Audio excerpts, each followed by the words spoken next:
Well, I believe it's time for us to go ahead and begin our class here this evening. Appreciate all of you who have been able to come out here this evening, and I hope that you will open up your scriptures, and we will work together from the very, very, very, very end of Matthew 13, and then into chapter 14. We'll look at the last few verses of chapter 13 that we ended on last week, just to make sure we got it all, and then we'll jump into chapter 14.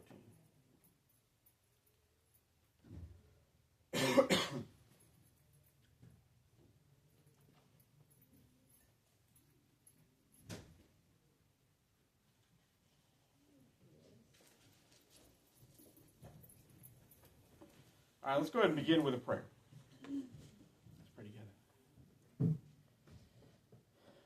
Dear Father, Lord, we thank you for this day. We thank you for the many blessings that you bestowed upon us. We ask, Father, that you'll continue to watch over us and care for us as only you can. We thank you, Father, for all of the physical and spiritual blessings. We thank you for our health, for our church family here, for the scriptures, and for Christ. We ask, Father, that you'll continue to help us to have the strength and endurance that we need to strive to be better servants of yours each day. We thank you, Father, for the opportunity we have this evening to come together and to study together from your word. Help us, Father, to gain much from our study, learning from the things that Jesus said and did, that we may emulate him and follow him in our lives. It's through Christ that we do pray, and amen. All right, like I said, we're going to double check here, make sure we got everything at the end of chapter 13 last week. I think there may be a little bit that we didn't catch. I just want to make sure we get the last of chapter 13, and then we'll start into chapter 14. I believe the passage that we are on begins in verse 53, if I'm not mistaken. I didn't make a note in a mark in my notes like I often do, but I believe that's where we left off last week. So let's go ahead and begin by reading 53 through the end of the chapter, Brandon. When Jesus had finished these parables, he departed from there, and he came to his hometown and began teaching them in their synagogue, with the result that they were astonished and said, "Where did this man acquire this wisdom and these miraculous powers? Is this not the carpenter's son? Is his mother not called Mary? And his brothers James, Joseph, Simon, and Judas? And his sisters, are they not all with us? Where then did this man acquire all these things?" And they took offense at him, but Jesus said to them, "A prophet is not dishonored except in his hometown and in his own household." And he did not do many miracles there because of their unbelief. Okay. So again, this is at the end of chapter 13. We've looked at chapter 13 with all of the parables, most of them dealing with the kingdom. Jesus says the kingdom of heaven is like, and then he gives a comparison. That is a great deal of what we looked at in chapter 13. But the passage that Brandon just read for us, as you see there beginning again in verse 53, it says he left there. So wherever it was that he was at, I think Capernaum, but wherever it was he was at, he left there, left that spot, and went somewhere else. It says he came to his own hometown. So what do you figure that refers to? Anybody have a thought what that might mean? He was originally from Nazareth, wasn't he? That makes sense to me. And again, these people knew his family apparently well enough to name them off. So I think that we have to come to the conclusion that he has come from Capernaum up into the region of Nazareth there, where he was raised up. So most likely that's what we're dealing with here. So he goes to the synagogue and he teaches. They are astonished and impressed and maybe a little perplexed by the things that he's saying, because they want to know, well, where did he get these teachings, right? So again, these people probably knew Jesus when he was a little boy. And now he's grown up and he's come back home and he's teaching some pretty unusual things, some things they're not expecting to hear from him. And also, as it says, performing things that demonstrate his miraculous powers. So he's teaching, he's performing miracles, and they're sort of a little bit surprised and confused about this. Verse 55, is this not the carpenter's son? Right? So they're like, old Joseph, right? We remember him. this is his boy. Where does a carpenter's son become a rabbi? That's not how this works, right? Again, usually in this part of the world, it was not uncommon then, just like it was certainly the case in most parts of the world, even up till this day, for a son to follow his father in the same line of business. So if daddy was a fisherman, you're probably going to be a fisherman, right? Since daddy was a carpenter, you're probably going to be a carpenter. And that's just generally the way that things would often work. And so here is the carpenter's son, but he's not acting like a carpenter, he's acting like a rabbi. And that throws their whole perspective off. This doesn't make sense, this doesn't fit with what we're used to seeing. And he's saying and doing things that just don't fit with what we assumed would be the case. And so again, they know his family. They know his mother Mary. They know his brothers, James and Joseph and Simon and Judas. And so they know his family. And this is out of character with them, right? None of the rest of the brothers are doing these things. And so they're confused. They're surprised. They're not sure what to make of all of this because it just doesn't make sense. And so at first, it says they're astonished by his teaching. And then it seems like they're a little perplexed by this, unexpectedness of it. And finally, the end result is verse 57. It says, and they took offense. Right? Because he was doing things that they didn't expect. Because his family was probably poor. They weren't rabbis, right? That wasn't their family. So they decide, well, he can't be anything important because, we know who his family is. And they're just regular old folk. And so they aren't interested in hearing really what he has to say or appreciating really what it is that he says. I don't know about you, but every once in a while I'll see somebody in a different context that I'm used to seeing them. And I don't recognize them because that's not where I expected to see them. And it just kind of throws, your brain for a loop for a second there until you stop and maybe piece it together for a second there, right? But they went beyond that to the point where they're saying, well, because we know who his family is, and they're not, religious leaders. Joseph wasn't a religious leader. He was a carpenter. That means that Jesus can't be a religious leader. And so they take offense. They take offense, the text says. And so Jesus responds in the end of verse 57, a prophet is not without honor except in his own hometown and in his own household. So again, because they recognized, oh, that's little Jesus. That's Joseph's boy. We remember him from when he was just a little rascal, right? Now he's an adult, but the mindset is, well, he can't be anything important. We knew him when he was just a little kid. You all remember Bill Hill always used to say, an expert is somebody who comes from 200 miles away, right? You can't be important if you're from around here. You got to come from somewhere else. And I heard, and I don't know if this is true, maybe somebody knows more about this than me, but I heard that at least at one time, maybe it's still the case, state troopers weren't allowed to serve in the area where they're from. Does anybody know anything about that? Has anybody ever heard that before? I can see the reason. Right. And so part of that is, you don't want them to give their family a break or somebody that they went to high school with. You don't want to give them a break and be harder on somebody else. But it goes the other way as well, right? They're not going to be respected because, I knew you when you was just a little rabble-rouser, right? And now here you are trying to enforce the law or whatever. And people aren't going to maybe show the respect that they would if they didn't have that relationship. And so I kind of see a little bit of that here. Maybe these people say, well, I knew him when he was just a little feller. He can't be anybody important. He can't be a religious teacher. He can't be somebody who's going to accomplish anything of any significance, because he's just little old Joseph's boy that I knew when he was just running around here in diapers. But they admitted he had miraculous powers. Yes, but the whole thing was so incongruous and it just didn't fit with what they thought was supposed to be, that even though He's teaching things that are astounding. He's performing miracles. They can't get past, well, that's just Joseph's little boy. Well, that's just a carpenter's son. He can't be a religious teacher. He can't have anything important to say.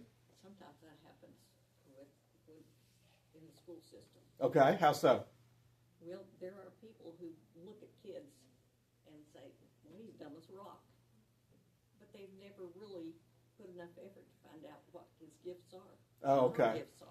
I thought you were going to say, because I knew his daddy, and his daddy was dumb. That happens too. Okay, all right. That's what I thought you were going with that. I have a good example now. Oh, okay. I had one student who was in potential dropouts. None of the family had, he was the oldest one, had never graduated high school. Okay. His son was gifted. Oh, It does not pay to judge. right. Yeah, the old judge a book by its cover line, Yes. right? But that appears to be what's going on here. Yes. Right, so they're looking at Jesus and they're saying, well, because we know his family, and they're not anybody, wealthy or, from the aristocratic upper crust of society, so he can't be important. He can't have anything of any real value to say. He can't be somebody that we need to listen to. So that appears to be the situation here. And I've heard it said, in my line of work, that it's pretty uncommon for a preacher to become the minister for the congregation where he grew up, because it's hard for everybody that knew him when he was little and knew all the trouble he got into in high school, right, to respect him as a minister. I don't know. I've never, seen a situation where that was a problem or whatever where that happened, but I can imagine that could potentially be a situation that would be an issue. But anyway, so any other thoughts, questions, or comments on anything at the end of chapter 13? I just noticed it added, and his sisters. Oh yeah, I skipped that, didn't I? The beginning of verse 56. Yeah. We don't know anything about them, do we? No, it never Yeah. mentions them otherwise. I don't Yeah, believe. this is, as far as I know, this type of mention is it. That's all we've got. But there's more than one. Apparently. Yeah, that's it. That's all we know. Yeah. So there were at least 7 children in Right. the family. Right, the 4 brothers. At least. Mm-hmm. One thing we did skip over that's maybe a little bit interesting, of course, is it John chapter 7 or 8? I think it's chapter 7, where Jesus is talking to his brothers, and the text specifically says they didn't believe in him. And of course, there's other passages that we could look at where they come and try to get Jesus out of the midst of the crowd where he's teaching, and one of the Gospels specifically says they thought he was crazy. Right? So at some point, Jesus' earthly family, right, Mary and his brothers, did not believe in him as the Messiah, or at least the brothers didn't, the text says. But we know that after his death, burial, and resurrection, at least 2 of the brothers, did become Christians. Of course, Mary was at the cross, right? She believed. But at least 2 of the brothers did, because the James and the Judas that are mentioned in this verse are 2 of our New Testament authors, right? Based upon everything that we know throughout the New Testament, it's certainly it's clear that those 2 individuals did become believers, and God used them to pen a couple of the books in our New Testament. We know that Mary, from the start, believed in him. Okay? Because of the wedding at Cana. She Sure. told him to do whatever he said. Yeah. That's an interesting story, isn't it? Yeah. Because it's not real clear what she thought he was going to do. But She knew he could handle it, whatever it was he was going to do to fix the problem. Yeah. So it's an interesting story, because I'm just not sure what she was thinking exactly. What she thought he was going to do, but she knew he could do something. So that's an interesting story. Very good point. Very good point. Any other thoughts on Jesus' family or the event here in Nazareth? All right, let's go ahead. Make you wonder though About. Mary and the way that the Catholics Oh, okay. address her, and that she was born with the Immaculate Conception. also is what they say. So basically, Perpetual virginity and all that. Yeah, and the idea that she was Sinless. well, plus she was born in a similar fashion to Jesus, Yeah, which is a foreign concept in their, Scripture. in their whole conception. And then Well, the problem is they start with the assumption of original sin. And so if Jesus is going to be born without sin, that he's inheriting from his family, he could inherit it from Joseph, obviously. So they have to come up with this story about Mary. A way to make him sinless. Mm-hmm. He's in original sin, but there's also the idea that, like you said, the time that they showed up at the house, and they were wanting Jesus to come out and come along with them. So Mary kind of sends mixed. I'm not sure what you're. Where they thought he was crazy. Oh yes, okay, yeah. I thought you were talking about the wise men coming to the house, and I was really lost. No, where they were crazy. I mean, She may not have any option in that. Well, it's hard to tell. Yeah. Well, I don't know. Sometimes I feel like she varies. Well, I'm sure they all struggled to really wrap their mind around it. The disciples who were with him every day for 3 years had struggled to wrap their mind around it. So. So I think it's important maybe that she didn't, especially to strike down Catholic Well, doctrine. I think the way you strike down Catholic doctrine is just saying, here's what the Bible says, and none of that you're saying comes from it. Yeah. Because they act like she's sinless. Perfect. And we can't switch into that mode and assume that she's sinless too. Right. That's Yeah. I mean, the text says that she heard what the angel said, and she, some of the events early in Jesus' life, a couple times it says, and she kept these things in her heart or something like that. But then, that mother wouldn't. So she had a better understanding maybe than most everybody else had about him going early on. But how firm and clear an understanding that was is maybe a little bit ambiguous. Any other thoughts before we move on? All right, let's go ahead and pull into chapter 14 here. Lori, could I ask you to read the first 2 verses of chapter 14? At that time, Herod the Tetrarch heard the news about Jesus and said to his servants, "This is John the Baptist. He has risen from the dead. That is why miraculous powers are at work in him." Okay. So again, Jesus is traveling all over. He's teaching and he's performing miracles. And Herod, one of the leaders, right, one of the Roman officials, hears about Jesus performing miracles, and his guilty conscience causes him to jump to the conclusion that that Jesus is John the Baptist who has been raised back from the dead. When he hears these things about Jesus performing miracles, why? Well, as we're going to get to, because he had killed John. And so his conscience was very obviously bothered by that, and caused him to jump to a sort of a pretty unexpected place, right? That this is John the Baptist raised back from the dead. So, just to refresh our memory real quick, we talked several weeks ago now probably about chapter 11.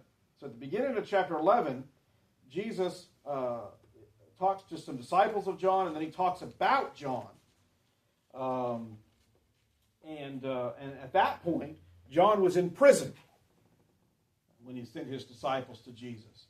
And we said when we were looking at that passage that there's really only one other significant passage in the Gospel of Matthew that talks much about John, and now we've come to it, right? So this is really the last passage where John's life and ministry is described in any fashion.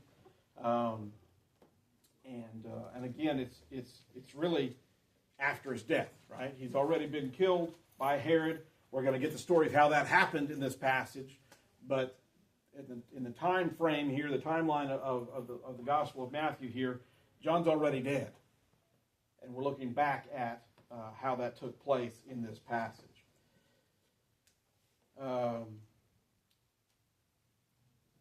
again, why was Herod so concerned when he was hearing about Jesus to believe that Jesus was John who had been raised back from the dead?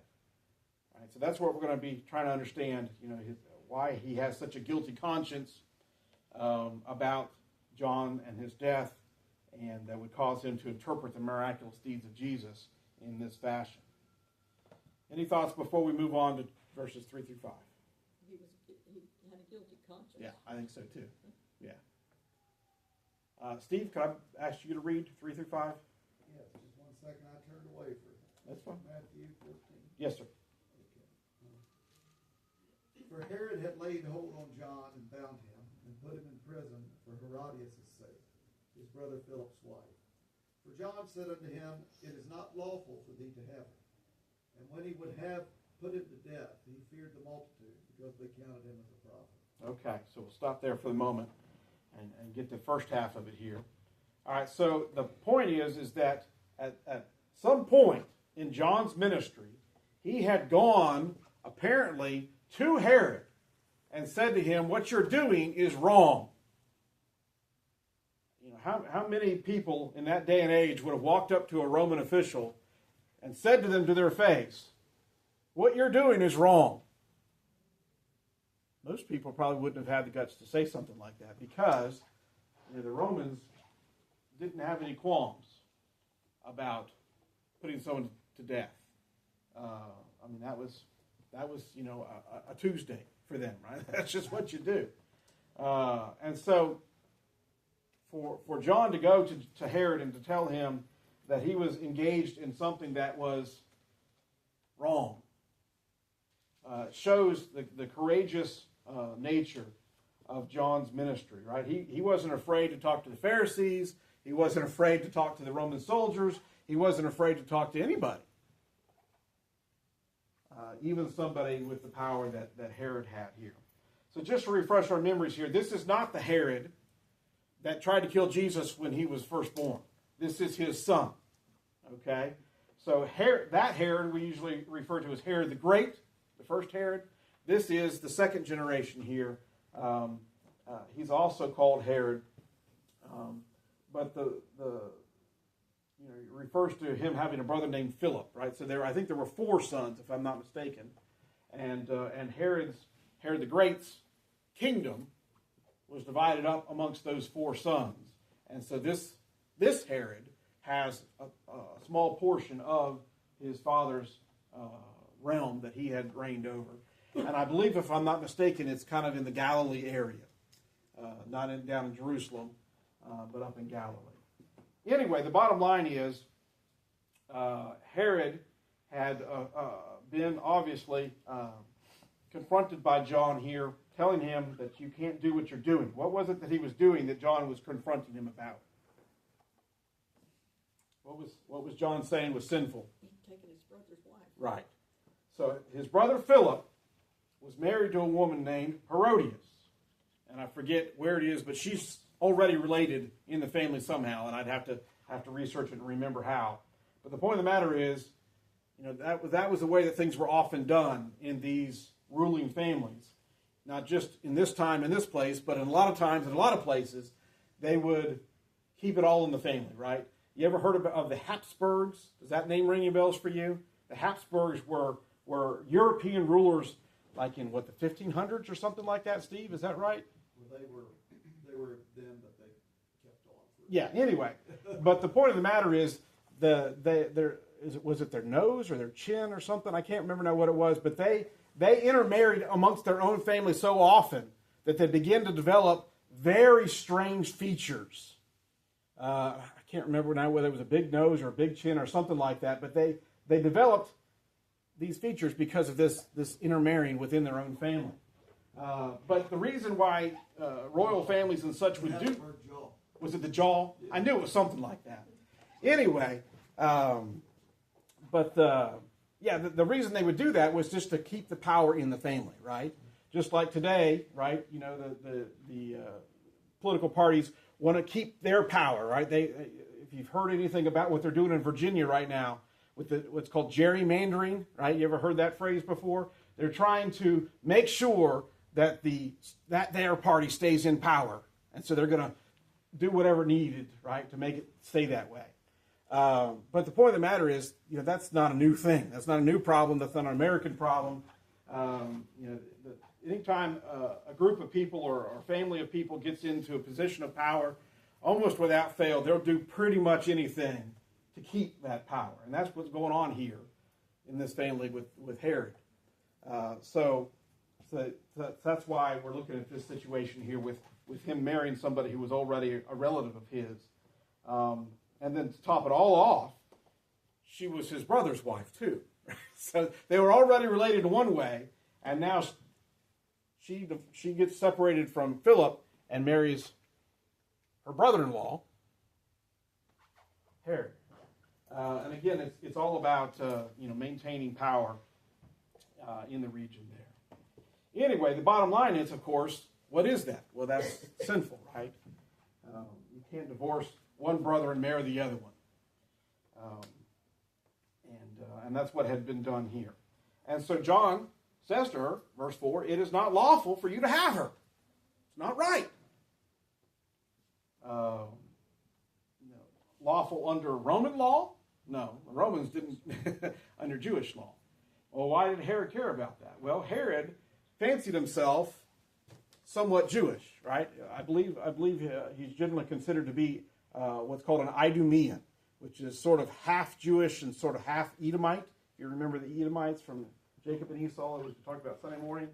But the bottom line is, he was trying to rule over Jewish people. And so he wanted to have some, reputation of being a respecter of the Jewish religion.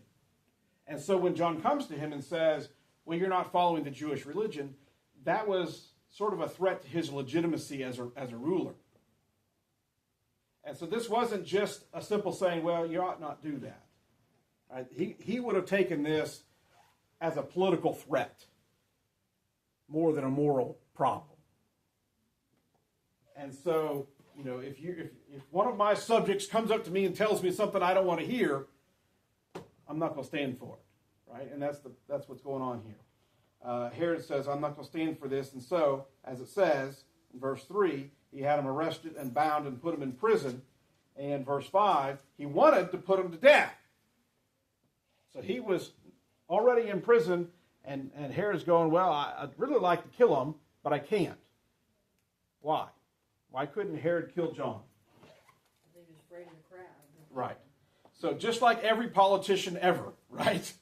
Instead of, doing something because it's right or wrong, he's going to do something based upon whether it will win favor or lose favor with the people that he's trying to rule over. And so, he wants to kill him, but he can't, because that would make him less popular with the people. Hey, John, I didn't know this. Okay. This little phone means you can look up. Sure. But it said, You got the whole world in the palm of your hand. It said Herod, one of the greatest and most controversial kings of Judea, was born in 73, 72 BC to a family of Idumean converts. Right, that's the daddy. That's Herod the Great. His grandfather Antipas was the first to convert to Judaism. Okay. A wave of conquest led by the Hasmonean ruler John Hyrcanus. Later, during the reign of John Hyrcanus' son Alexander Jannaeus Josephus, it's been a long time. Right. Basically, that's how he. Okay. That's why. So Herod the Great's dad or grandfather? What was it? His dad. Was an Idumean convert to Judaism. To Judaism. Under the Maccabees guys. Yeah. Back in that time. Yeah. So in the time between the Testaments, his family converted to Judaism, and now here we are in the New Testament time period, and we've got, I guess, the grandson then of that first convert trying to pretend to be a Jew. He doesn't really care, right? But if he's going to rule over the Jews, he's got to at least put on this show of Judaism. And so he can't go around killing prophets, right? If he's going to pretend to be a good Jew, you can't go around killing Jewish prophets. That just doesn't work out very well. And so he can't kill John, even though he really wants to, because John offended him by telling him, you can't do that, right? And if there's anything that infuriates a man in power is for someone to tell him you can't do something. They hate to be told that.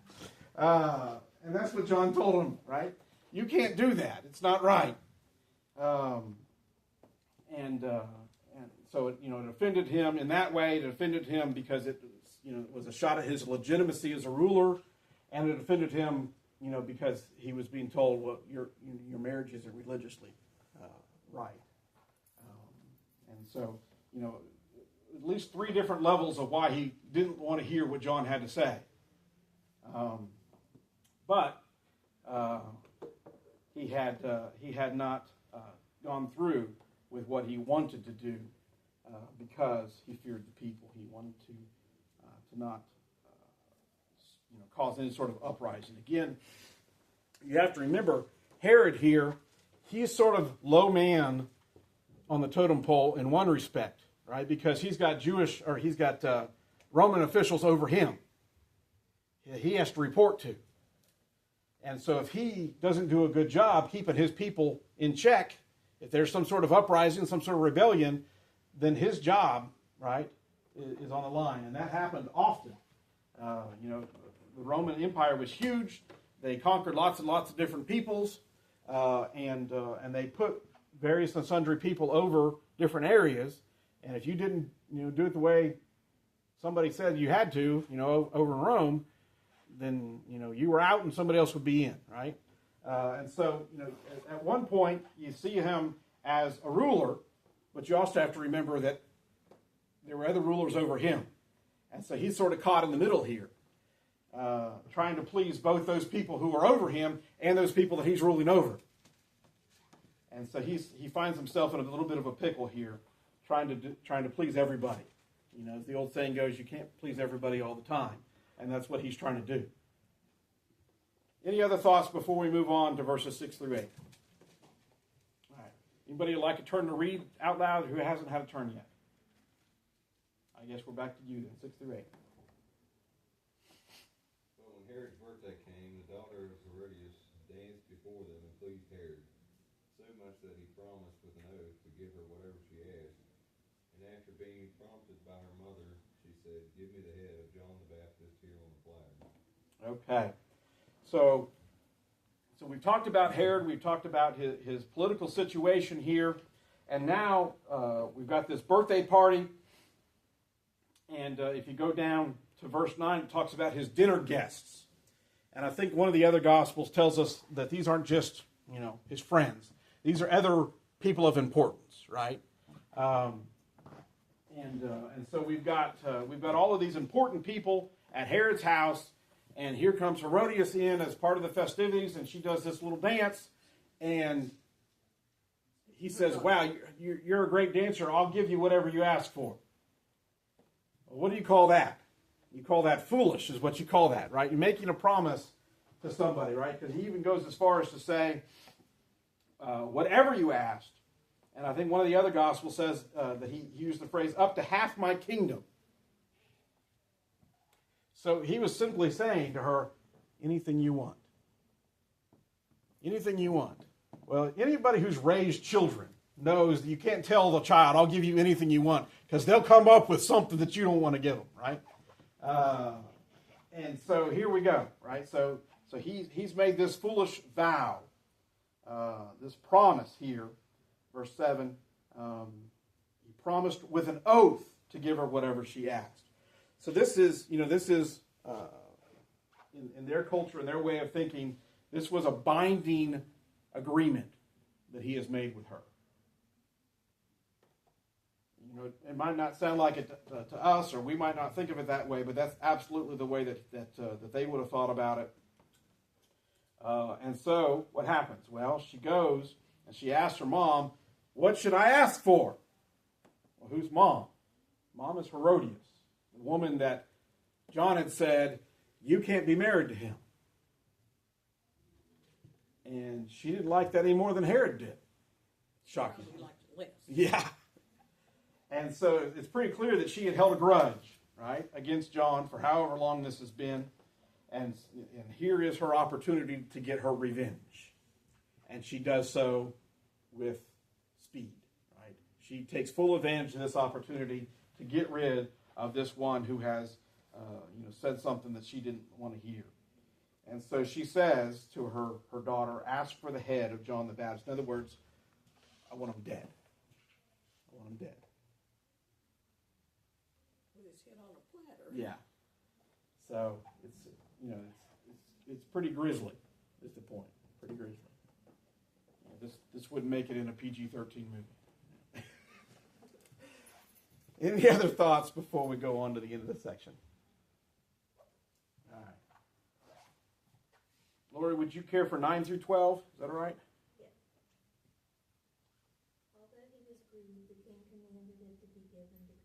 verse, and because of his bitterness, he sent and had John beheaded in the prison, and his head was brought on a platter and given to the girl, and she brought it to her mother.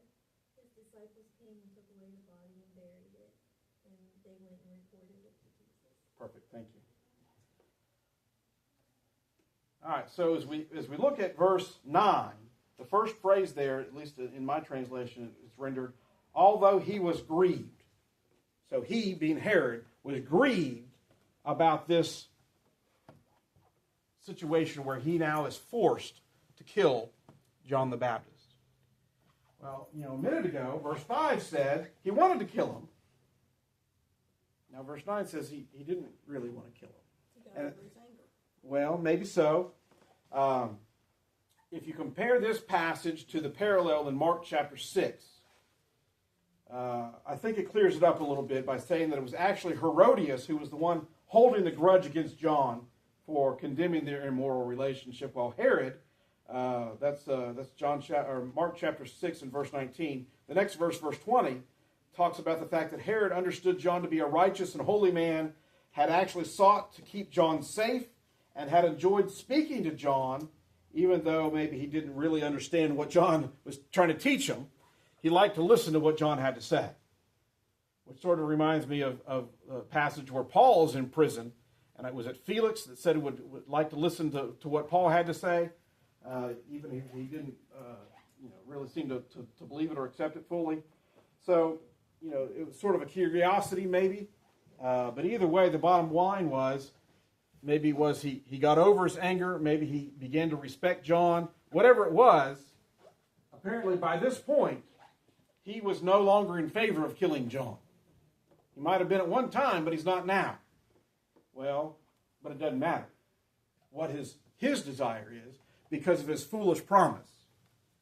You remember the Old Testament book of Judges, Jephthah's vow? You better remember that passage. That's another individual who made a very foolish statement and later regretted it. But because in their culture, when you vow, when you make a promise like that with an oath, there's no wiggle room. You have to do what you say. That's the way their culture was. And so here he is. Again, if he had made this vow to her in secret, he might have been able to come up with a way to get around it. But there's too many witnesses. Right? All those dinner guests heard what he said. So he has to do what he promised. And so even though apparently he didn't really want to, he gives the command to have John beheaded and to have his head brought. And so John is killed in prison. They bring the head on the platter to Herodias' daughter. She brings it to her mom. What did she do with it? I don't have a guess. I don't want to have a guess. But the point of the matter is, she probably saw it as a trophy. I'm victorious. I get what I want. Even over her own husband, right? He didn't want to kill John. I wanted to kill John, and I win. Right? That's probably the way she looked at this whole situation. I get what I want.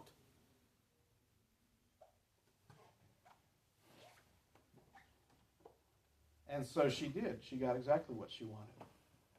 She got John the Baptist's head on a platter. That's what she wanted, and that's what she got. Why did she get that? Because her husband was foolish enough to imprison John to start with, and even more foolish to make a promise that he couldn't get himself out of when he realized what a mistake it was. So he did two really foolish things.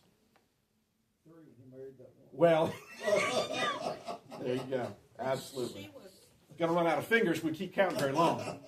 not a nice person, or she would not have asked her daughter to ask for that. That's true. Yeah. What a cruel thing to do to your own daughter. Yeah. If they'd raised their daughter to have any kind of conscience at all, that probably would have bothered her conscience. Whether she had one or not is another question. Very good point. Any other thoughts before we continue? All right, let's go ahead and glance at the next little section here. We're going to start in verses 13 and 14. I think, Steve, it's your turn. When Jesus heard of it, he departed thence by ship into a desert place apart. And when the people had heard thereof, they followed him on foot out of the city. And Jesus went forth and saw a great multitude, and was moved with compassion toward them, and he healed their sick. It's my understanding that this event takes place, again, near the Sea of Galilee. The likelihood appears to be, again, when you look at this passage and you compare it with the parallels, that Jesus probably was back at Capernaum, where he sort of was his home base. And Jesus is trying to go not directly across the sea, but out of the inhabited area near Capernaum to a spot probably on the northern shore of the Sea of Galilee, based upon everything that I've read. Anyway, the point is, Jesus is going someplace where there isn't a lot of people. He's going to a secluded place, my version puts it, looking for peace and quiet. Why? Why is Jesus trying to look for peace and quiet? What does the text say? What was he doing? What had he just heard about? The death of John. John and Jesus were friends. They were cousins. They were co-workers. And now his friend slash cousin slash co-worker has just been brutally murdered in cold blood. How do you think that hit Jesus? Right? Yes, he's the Son of God, but at this point he's a human being with human emotions. It had to hit him pretty hard just because of who John was. But I think because he knew what was going to happen to him down the road, it would have had an even greater impact on him, because he's thinking, oh dear, that's what's going to happen to me. And so, yes, I think it would have hit him pretty hard for a number of different reasons. Emotionally, he needed time like any other person needs time when they hear of somebody that they love has died tragically. What do you need to do? Well, you need some time, don't you? You need to mourn. You need to grieve. You need to process it. And so Jesus is searching for that opportunity. But as often the case, anytime Jesus tried to find a little bit of peace and quiet to go away just to pray, people come looking for him. And what it appears happens at this occasion is Jesus gets in the boat. He's going kind of, again, at an angle across the Sea of Galilee to the northern side there. And the people leave, and they get to the spot where Jesus is going before he gets there. They're walking, he's sailing, and they get there before him. So does he get his peace and quiet? Does he get his chance to mourn and grieve and pray? Not unless he does it on the boat. Well, but he was looking for more than that. And unfortunately, because of his popularity at this point, he doesn't get the time that he was seeking. I think there may also be another lesson there as well. He was looking for that moment alone. Okay. But sometimes when we're grieving and we're hurt and we're all these things, we have to keep doing, and that helps us even more. Because when Jesus went forth and saw a great multitude and was moved with compassion toward them and healed their sick. Yeah. So sometimes keeping to what we're doing Right. is the best thing to do. Well, I mean, there's something to be said for both things, right? You can't just stop living while you're mourning. Life continues to go on. But the other thing that I think we see here is, even though Jesus was in the midst of that mourning, when he saw those people who needed his help, he didn't say, well, I'm sorry, I can't help you right now. He helped. And I think that tells us a lot about who Jesus is. That even though he was struggling personally, he was willing to give more of himself to others. As he did on the cross to the one The thief. thief. Yeah. Mm-hmm. Very good point. All right, we'll have to stop there, and we will pick up, Lord willing, next week in verse 15. Well, not next week. Next Wednesday, Lance will be here, so it'll be 2 weeks before we get back to our study in Matthew.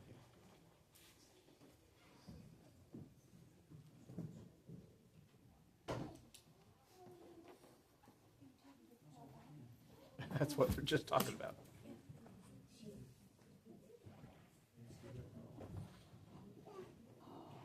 Doing some better, you're saying? How about Taylor? Last we heard, she's doing better. She worked today. She was at work She looked today. alive today. She looked alive. That's a It start. sounded alike. She did, on Sunday, they said she looked like death, so I think that helped.